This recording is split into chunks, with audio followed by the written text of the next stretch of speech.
Estimados amigos, gracias a los corazones de Jesús y de María, tenemos una nueva oportunidad de estar junto a ti.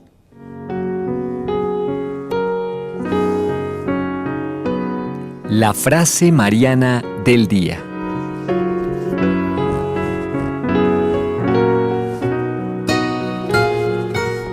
Y la frase mariana para el día de hoy nos la regala el Padre Rodrigo Molina. Nos dice: ella, María, nunca se cansa de nosotros. Ella nos protege y defiende eficazmente de todo enemigo. Santa María, bendita seas, tú eres el lugar para el encuentro con Dios. Con esta frase les damos una cordial bienvenida, queridos amigos, a este programa junto a ti. Como siempre, el saludo muy cordial, muy especial a todos nuestros amigos de la ciudad de Lima, de la ciudad del Cusco, de la ciudad de Arequipa y a todos aquellos que nos siguen a través del internet en www.nstv.com y en nuestra opción de YouTube NSTV Radio. Hoy les estamos acompañando en la parte técnica nuestro amigo José Antonio Tinta y en este espacio de trabajo un servidor Henry Moreno, y contamos nuevamente con la grata presencia del Padre Andrés. Padre, muchas gracias por estar con nosotros. Muchas gracias, siempre un gusto de acompañarlos. Muy bien, como se dan cuenta, queridos amigos, ya lo hemos dicho esta semana, estamos en un nuevo set, hemos vuelto a la transmisión a través del canal 27 UHF, tanto en la ciudad del Cusco como en la ciudad de Arequipa, y seguimos transmitiendo a través de nuestras radios en Lima, Cusco y Arequipa, así que sean todos bienvenidos. Hoy vamos a tener un tema muy interesante, dos homilías, creo que tal vez podamos abarcar una de ellas, pero vamos a ver si es que se llega a tocar la otra, de Benedicto XVI, con un tema muy importante que nos interesa a todos, que es la vida eterna. Esto lo haremos después de la pausa, abordaremos este tema después de la pausa, como siempre, la primera sección, la sección del Santo del Día, una pequeña pausa y enseguida retornamos junto a ti.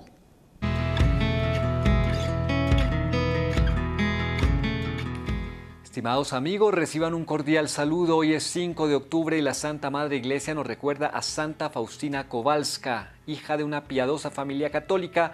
María Faustina Kowalska nació en Gigowice, en el condado de Łódź, Polonia, el 25 de agosto de 1905. Sus padres la bautizaron con el nombre de Elena y desde pequeña se inició en la contemplación de los misterios de la salvación. En 1924 tuvo una visión del Señor Jesús, quien le reprendió por su falta de entrega y amor en su vida espiritual, invitándole a ingresar al convento en Varsovia. Elena fue recibida por las hermanas de Nuestra Señora de la Misericordia el 1 de agosto de 1925 y hasta finales de 1926 fue novicia en dicho convento. Este año tuvo varias visiones beatíficas en el que el Señor le enseñó todo lo que podía padecer por su santo nombre y su causa misericordiosa. El 30 de abril de 1926, Elena tomó los hábitos y asumió el nombre de María Faustina. 2 años más tarde profesó los votos de pobreza, castidad y obediencia.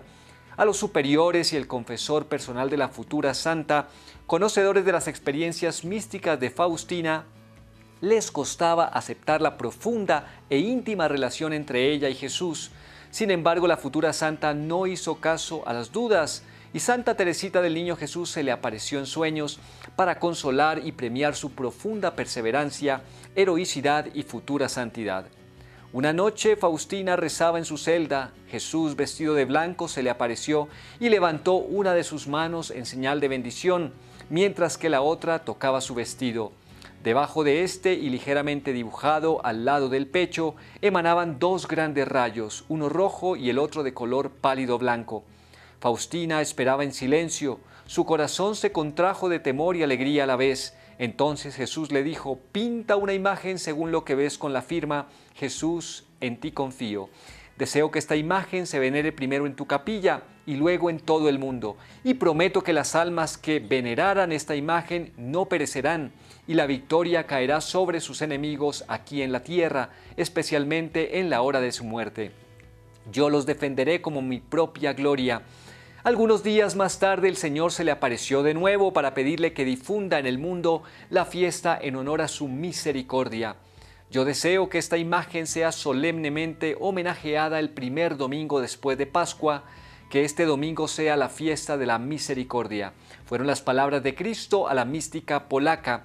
También deseo que los sacerdotes proclamen la devoción de la misericordia a todos los pecadores, que permita que el pecador no tenga miedo en acercarse hacia mí, en acudir a mí. Las llamas de mi misericordia claman para ser gastadas a favor de las almas pecadoras, y yo deseo derramarlas sobre ellas, le dijo el Señor. La última aparición de Cristo a la religiosa polaca ocurrió en la Cuaresma de 1933. Faustina estaba preparándose para su profesión final, coleccionando todos sus sufrimientos interiores y exteriores en un ramillete espiritual para Jesús y esperando en silencio para ofrecerle el mejor de los sacrificios por su causa y misión.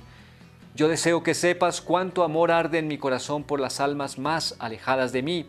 Y tú entenderás lo que te digo cuando medites en mi pasión, fueron las palabras de Cristo, quien le pidió que invocase su misericordia en nombre de los pecadores, pues Él desea su salvación. Murió nuestra santa en Cracovia el 5 de octubre de 1938 con 33 años. El Señor premió su ardoroso corazón y entrega en la misión diciéndole: mi hija, tu corazón es mi paraíso. La santa polaca fue canonizada por San Juan Pablo II el 30 de abril del año 2000. Santa Faustina Kowalska, nuestra santa para el día de hoy.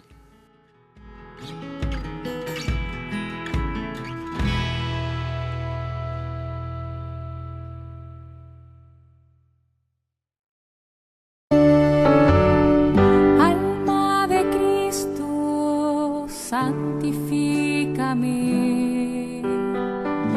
Cuerpo de Cristo, sálvame.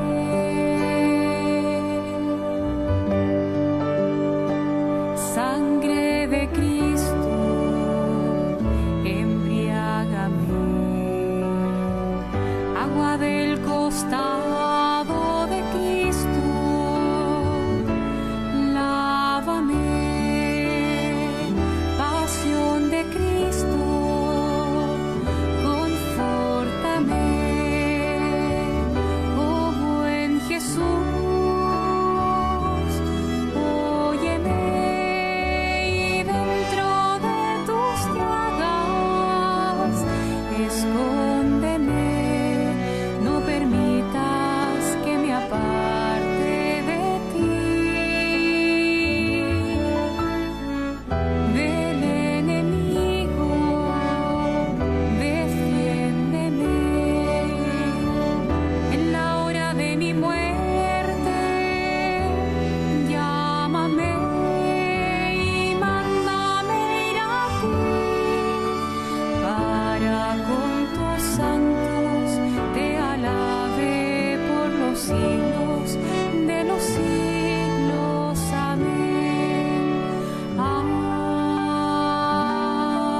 Muy bien, queridos amigos, estamos de vuelta junto a ti y nos metemos con el tema central. Como les habíamos dicho, antes de la pausa tenemos a partir de este librito muy bonito que se llama Mirar a Cristo. Vale la pena hacer la propaganda porque nada más y nada menos que es de nuestro querido Papa Benedicto XVI, en su momento Joseph Ratzinger, y tiene en esto de mirar a Cristo, pues está indudablemente centrada la mirada en esa salvación eterna que todos procuramos. Y en la parte final del texto hay dos homilías, una de ellas que queremos tocar hoy, que se llama ¿Qué tengo que hacer para heredar la vida eterna?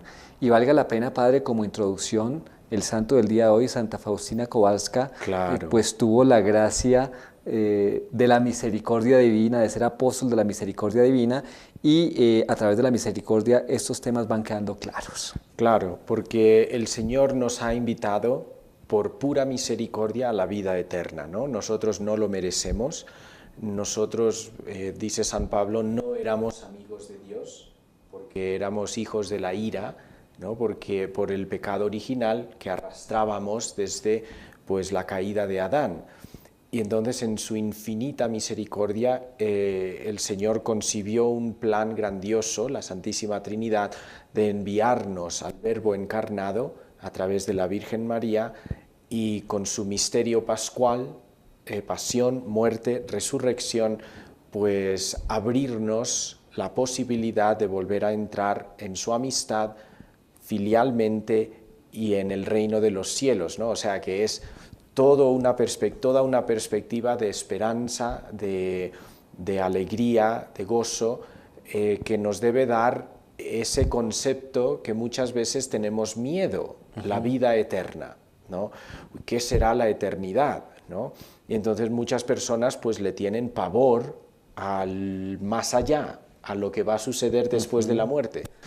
Y Santa Faustina Kowalska, esta gran santa, gran escogida y privilegiada del Señor, pues a través de su apertura a los mensajes del Señor acerca de su misericordia, pues nos traza un camino de confianza y de que la misericordia puede con todo, ¿no? Y entonces la vida eterna es un tema que nos debe ya entusiasmar, que nos debe alegrar. No es un tema que debemos posponer, no, eso... Pienso de eso más tarde. Los últimos años de mi vida, tal vez. Eso. Ahora déjenme disfrutar, que luego yo ya pensaré en eso de la vida eterna cuando esté enfermo en el hospital, en la cama, ya siendo una enfermedad.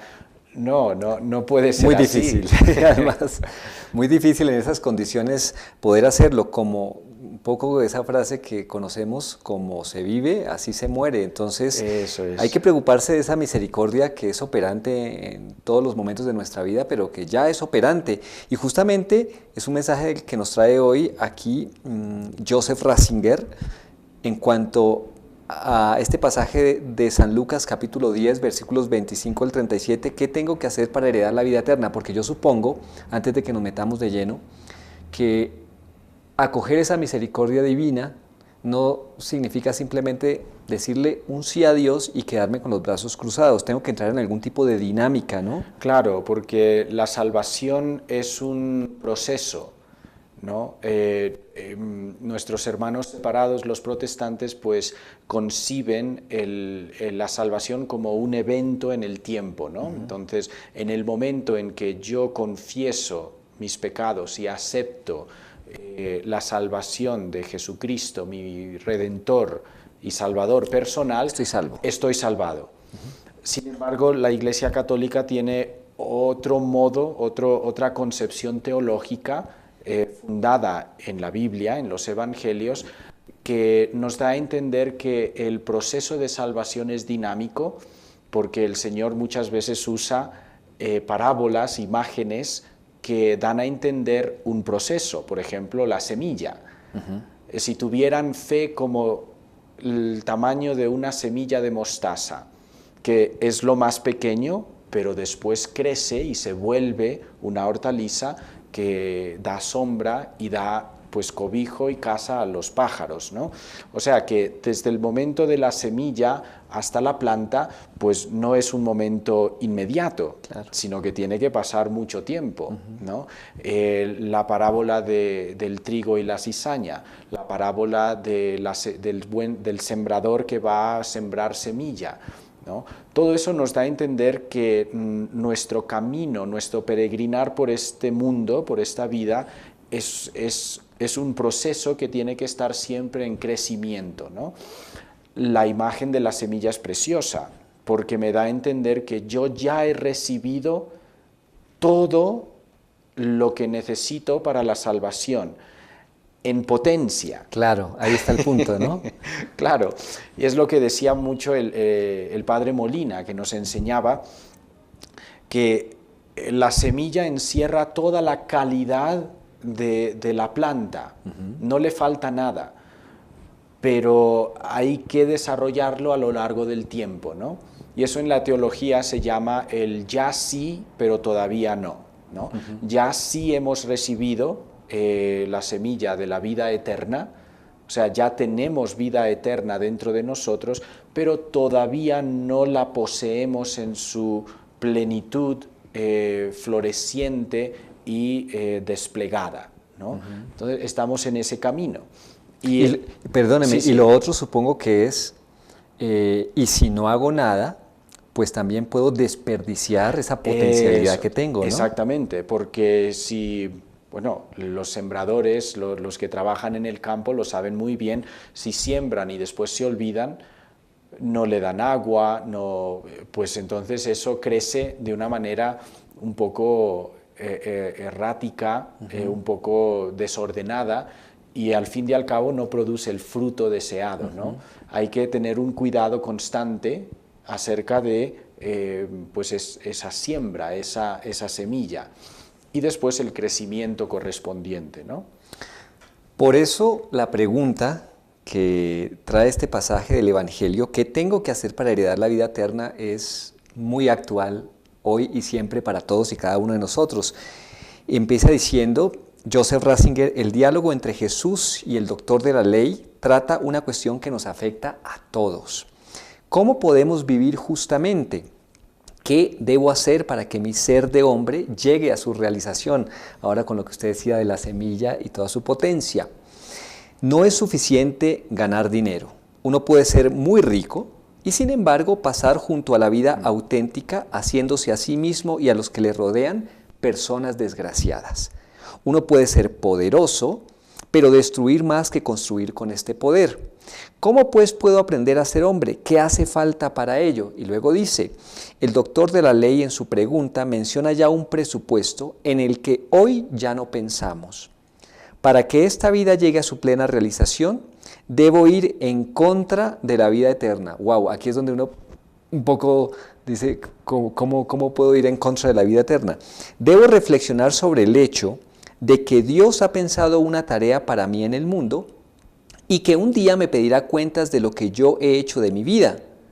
Hoy muchos afirman que la idea de la vida eterna impide a los hombres hacer lo que es justo en este mundo, pero es precisamente lo contrario.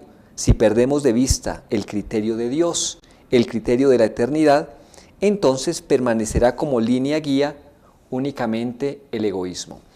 Ahí yo quería hacerle la primera pregunta, padre, porque es un hecho y creo que también es un punto de vista de muchos de los que ven, digamos, la realidad como lo único, como lo material, como lo concreto, como lo que vemos. Muy bien, supongamos que existe esa vida eterna, pero yo ¿cómo voy a poder operar en esta vida si constantemente estoy pensando en esa vida eterna y voy a descuidar lo que tengo aquí en presente? ¿No sería desperdiciar mi vida? O como usted decía, tal vez lo más lógico y lo más razonable podría ser vivir una buena parte de mi vida, disfrutarla y luego ya hacia el final de la vida pensar en esos valores. Bueno, ahí debemos tener en cuenta los evangelios y también los escritos del Nuevo Testamento nos muestran un contexto histórico muy significativo que tiene total relación con esto, porque creo que a esto iba el Papa Benedicto cuando hablaba de ir en contra de la vida eterna, ¿no? O sea, que uno puede estar tan obsesionado, tan enfocado en la vida eterna que no le importa las cosas de este mundo, ¿no? Ese es el otro polo, ¿no? Ese es el otro polo, claro. Sí, que sucedió, por ejemplo, en las primeras comunidades cristianas, cuando los apóstoles predicaban la inminente venida del Salvador Jesucristo, ¿no? La segunda venida triunfante, gloriosa, donde ya se cumpliría la etapa del final de los tiempos, ¿no? Y entonces muchos, por ejemplo, en la comunidad de Tesalónica, no estaban haciendo nada, ¿no? Porque ya venía. Ya venía, entonces ¿para qué esforzarme? ¿Para qué trabajar? ¿Para qué? Y estaban descuidando los deberes y responsabilidades que les cumbía aquí abajo en el mundo. San Pablo les escribe y les dice, tranquilos, trabajen, porque eso es lo que Dios quiere, ¿no? Que nosotros nos preocupemos por el desarrollo de las estructuras temporales, porque, y esto lo ha desarrollado ya después la teología católica, Dios ha creado el mundo a medio hacer, ¿no? Y el hombre, con su capacidad personal y espiritual, reflejo de la imagen y semejanza de Dios, quiere que nosotros terminemos la creación de cara a poder nosotros mismos desarrollarnos. Esto es algo muy profundo que ya se incluye en la doctrina social de la Iglesia, ¿no? El desarrollo integral del hombre es también desarrollo de las estructuras temporales para una vida más digna, para una vida más conforme a la dignidad de la persona humana, para que se cuiden a las personas. Entonces el desarrollo de pues, la calidad de vida, de los hogares, de la medicina, de la técnica, de los medios de transporte. O sea, pienso que alguien que vive en el siglo XXI y viendo lo que el hombre ha desarrollado en estas últimas décadas y en estos últimos centurias, pues no diría, yo quiero, cuánto me gustaría haber nacido en el siglo XV. Bueno, sería una persona muy especial, ¿no? Porque viendo lo que hay ahora y comparándolo con el siglo XV, donde iban a caballo... Da la impresión de que hay más posibilidades ahora de vivir una vida mejor, más digna, ¿no? Y de hecho las personas viven ahora una vida más larga, tienen más salud, tienen acceso a alimentos mejores, a viajar, a conocer, a intercambiar culturas. O sea que Dios positivamente quiere el desarrollo del mundo. Ahora, ¿qué relación tiene eso con la vida eterna? ¿No? Que es un poquito la pregunta que se hace Benedicto XVI. Cuanto más nosotros desarrollamos las estructuras temporales de cara a Dios y en servicio de las demás personas, en servicio de los más pobres, de los humildes, de los olvidados, de los marginados, entonces más nosotros mismos nos hacemos a imagen de Dios, porque Él es el que ha bajado y nos ha rescatado, ¿no? Nos ha abierto las puertas del cielo de nuevo. Entonces nosotros, siendo solidarios con nuestros hermanos, podemos imitar y ser como Dios, ¿no? Y entonces eso nos abre las puertas de compartir los méritos de Jesucristo a través de las obras. Estaba pensando ese ser como Dios, que tiene que ver con ese desarrollo integral, consiste justamente en ese ejercicio de la caridad que usted ha dicho, en cuanto a que desarrollamos esta creación para el servicio de nuestros hermanos, sirviendo. El problema es cuando, supongo, nos creemos como Dios, pero todo para nosotros, o pensamos que ya Dios no hace falta porque el desarrollo tecnológico de estos tiempos es tan grande que todo lo podemos conseguir, ¿no? Es una tentación muy grande y de hecho lo denuncia Benedicto XVI, primero aquí porque ha hablado acerca del egoísmo, que no podemos encerrarnos en nuestro egoísmo, y en muchos otros discursos y escritos ha hablado de la tentación de la autosuficiencia, del individualismo, del marginar a Dios a través de una falsa seguridad en nuestra capacidad de darnos a nosotros mismos la salvación, de autosalvarnos, sí, ¿no? Eso es importante porque existe la tentación, porque de hecho vemos a muchas personas que se van de la religión, se convierten en ateos, en agnósticos, no, yo creo a mi manera, porque ya confían en sus posesiones y en las capacidades de vida buena de este mundo, sin pensar en lo que viene después, ¿no? Pues ahí está, es un énfasis que aquí Benedicto XVI justamente nos invita y nos dice: vive de forma que Él pueda mirarte. Y claro, la única manera en que Dios nos puede mirar es que tengamos ese compromiso con nuestros hermanos y dejemos a un lado el egoísmo. Dice Benedicto: lo primero debiera ser que Dios esté presente en nuestra vida. No saldrán las cuentas de nuestra vida si dejamos fuera a Dios. En ese caso todos serán contradicciones. Por tanto, debemos creer en Dios, pero no solo teóricamente. Debemos considerarlo como la realidad más real de toda nuestra vida. Él debe, como dice la Escritura, penetrar en todos los estratos de nuestra vida y llenarla completamente. El corazón debe saber de Él y dejarse alcanzar por Él. El alma, las energías de nuestro querer y decidir, la inteligencia, el pensamiento. Él debe estar presente en todo momento y nuestra relación de fondo con Él mismo debe llamarse amor. o sea, me sorprende muchísimo cuando dice que Él debe ser lo más real que debemos tener, ¿no?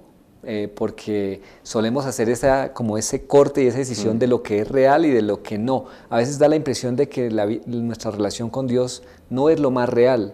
O sea, que Dios está ahí mirando nuestra realidad, pero que tenemos nosotros que vivir nuestra realidad.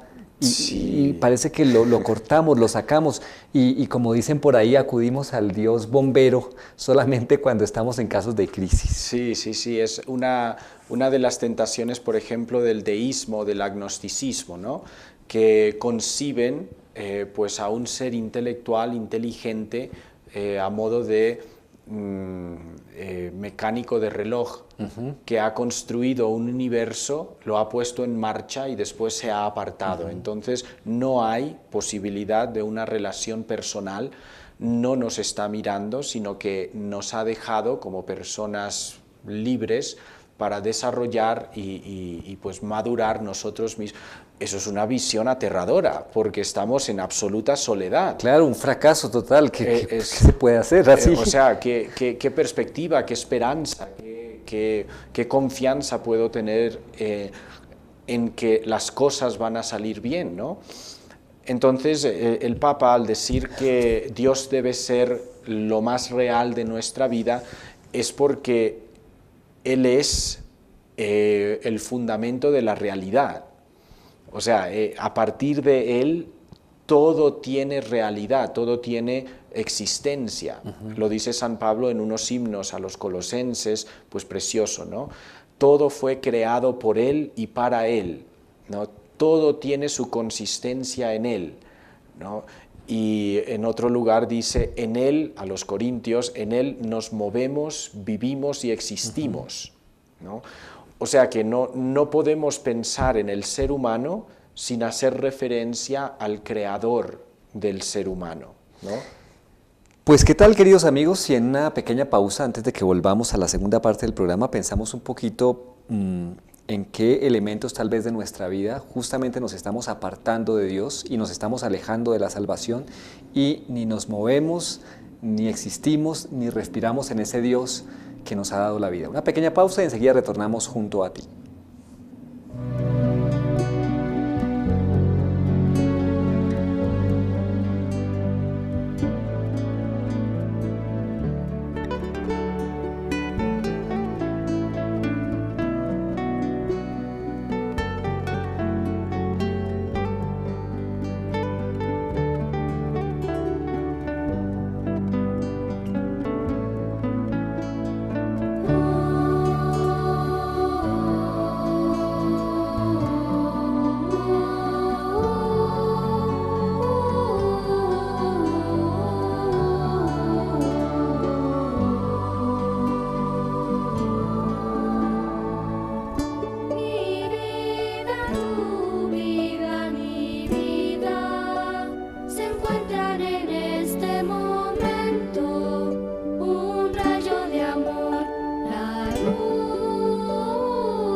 Muy bien, queridos amigos, estamos de vuelta junto a ti y después de estar reflexionando ahora en esta pausa sobre esos elementos que tal vez yo no estoy viviendo con Dios, que Dios me está pidiendo para esa salvación eterna, tal vez porque me encuentro en esta situación, puede ser una perspectiva, y no he logrado salir.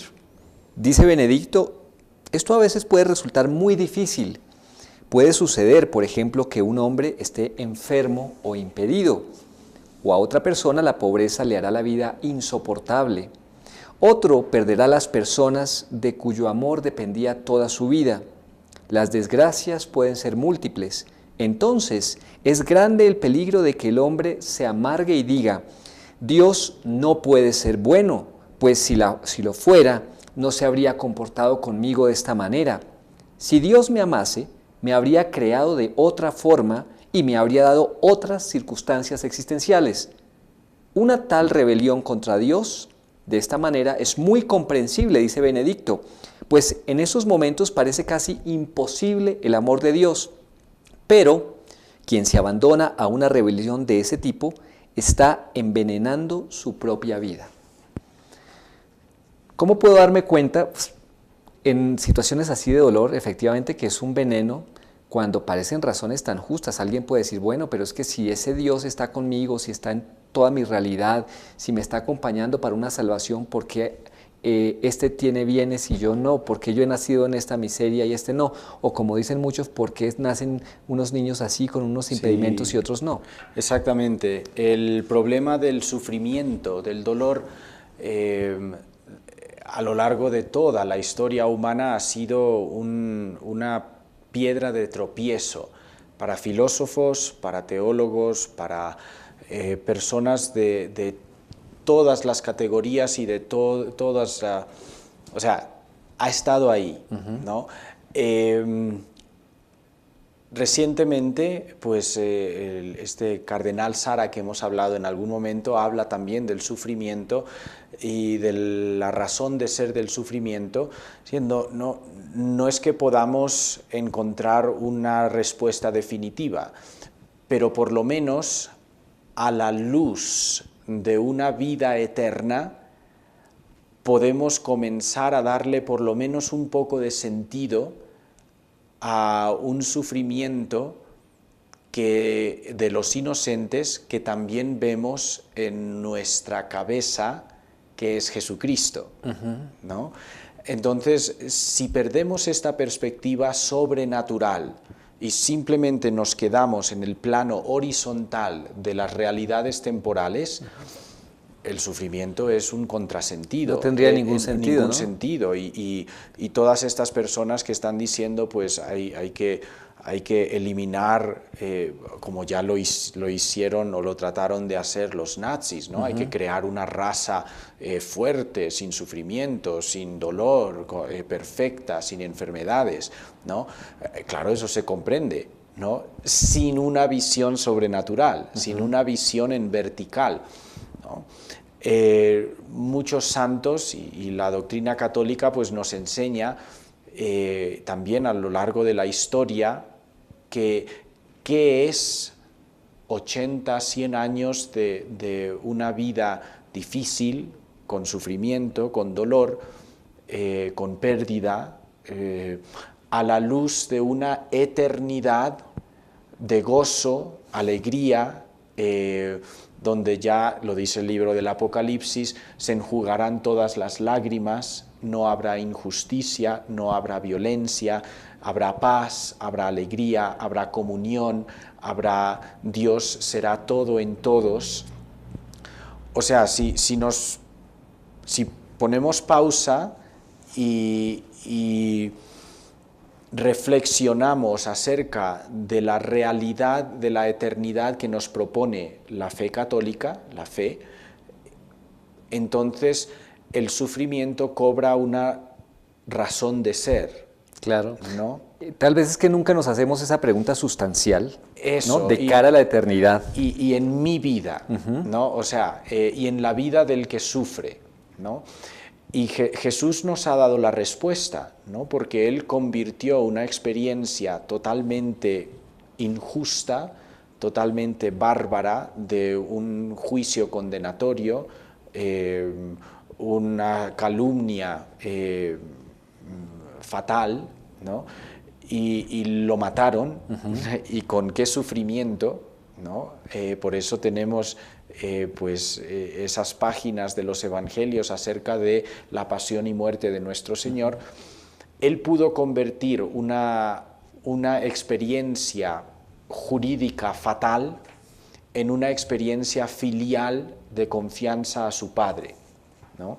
Entonces, aunque sintió la profundidad del dolor cuando exclamó en la cruz, Padre mío, Dios mío, ¿por qué me has abandonado?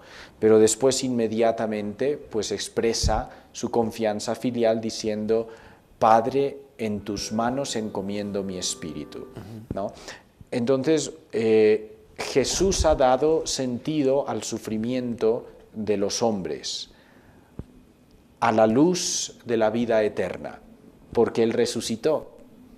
Y cuando resucitó, sus discípulos lo vieron, y lo vieron glorioso, y lo vieron que ya no podía morir, y vieron que tenía su cuerpo y disfrutaba de una paz, una serenidad, un gozo, una alegría perdurables que ya no iba a perder. Y entonces los discípulos dijeron, a través del sufrimiento podemos llegar a esto, ¿no? Podemos llegar a esto. Aceptando el sufrimiento podemos llegar a una eternidad, vale la pena, ¿no? Y entonces ahí ya las cuentas cuadran.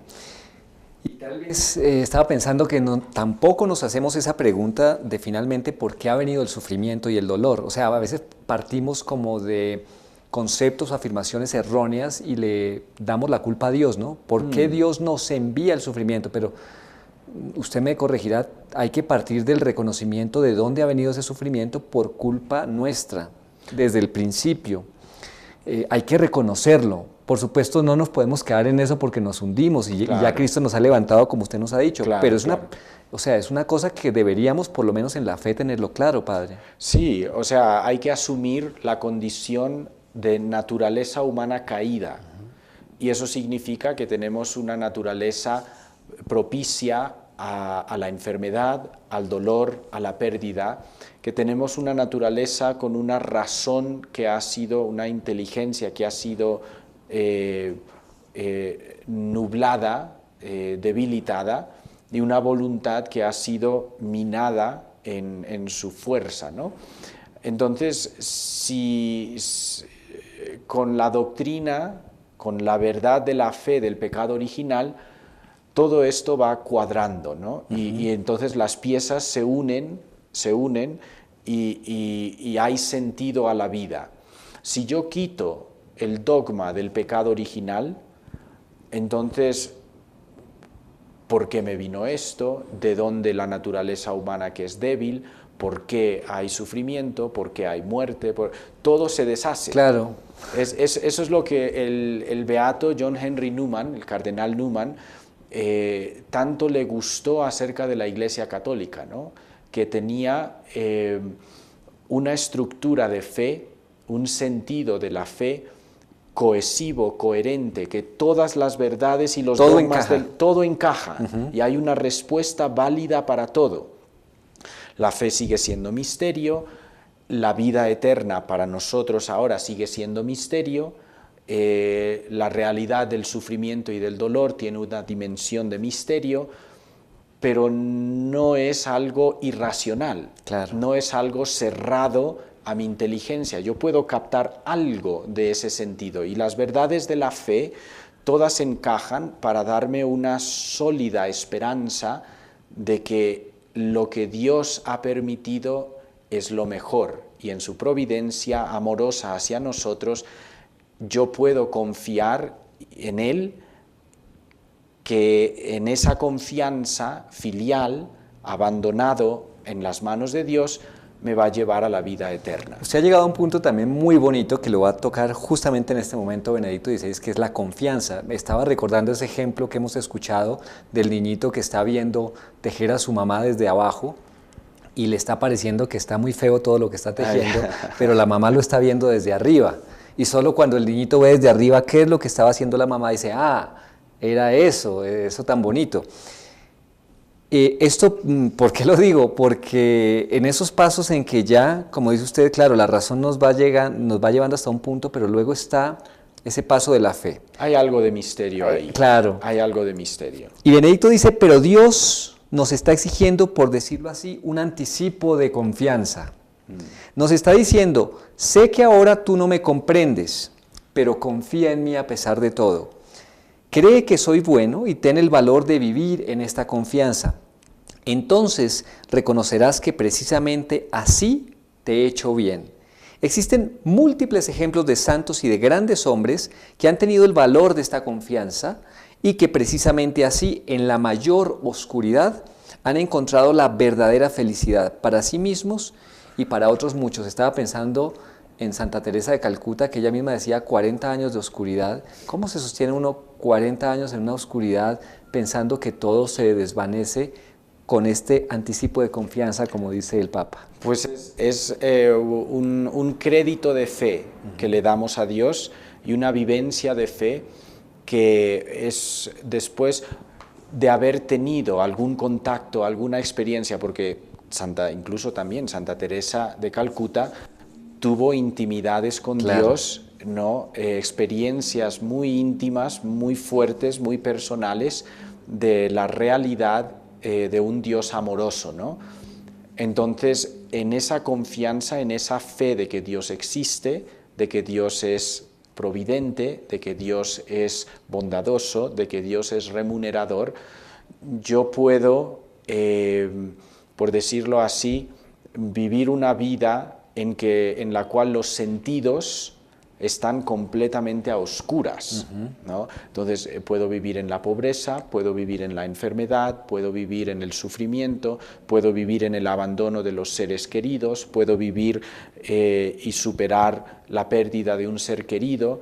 Todas esas cosas que atacan a los sentidos, con la fe, entonces puedo darle sentido a todo eso. Y lo que es increíble es que la fe aumenta de una manera, como dice usted, misteriosa, por una gracia de Dios, en esos estados de una manera que uno ni siquiera se puede imaginar. Claro, y ese es el crecimiento de la semilla que hablamos al principio, ¿no? Que voy madurando en la fe, entonces voy cultivando esa vida sobrenatural, esa vida de cielo, y voy dejando de lado una vida meramente sensual, una vida meramente superficial de los sentidos, porque yo veo que cultivar una vida de los sentidos no va a dar frutos para la vida eterna. A uno le puede estar quedando claro ese paso, digamos a nivel del entendimiento, de la razón, pero en la práctica, ¿cómo lo doy? Alguien que nos esté escuchando, un ama de casa, un trabajador, ¿cómo puedo dar este paso? Porque se ve que es un paso de calidad, es decir, ¿no? Ese abandono de los sentidos incluso puede dar hasta temblor el solo pensarlo. Bueno, yo siempre acudo o recurro a la Sagrada Escritura, ¿no? Pensemos en la predicación de San Pablo a las primeras comunidades cristianas. Personas, los colosenses, los gálatas, del Efesio, los tesalonicenses, todas estas comunidades paganas, gentiles, del mundo gentil, el mundo grecorromano, estaban viviendo sumergidas en una vida de los sentidos. Borracheras, sensualidad, maldicencias, robos, ladrones, o sea, una vida meramente terrenal y de los sentidos. Y llega este apóstol con una fe tremenda y les predica de que se puede vivir de otra manera, de que hay que dejar al hombre viejo, de que este hombre Jesucristo, que también es Dios, que ha bajado y nos ha enseñado un nuevo camino, nos da fuerza y gracia a través de su ley de gracia para poder sembrar en la eternidad, sembrar hacia el cielo, madurar hacia el cielo y dejar el hombre viejo. Es un primer paso que debemos dar en nuestra convicción primero a través de la transformación de nuestra mente. Renovaos, ¿no? Dice San Pablo a los romanos, renovaos en vuestra mente. Entonces, primero el intelecto. Y después, cuando yo veo el bien, la bondad, la perfección que hay en una vida mejor, en una vida de cielo, entonces mi voluntad automáticamente se apega y agarra a eso. Y entonces yo quiero el cielo, no la tierra. Yo quiero los bienes del cielo, no los bienes de la tierra. Entonces es una metanoia que tanto oímos, un proceso de conversión de unos bienes caducos a unos bienes eternos, ¿no?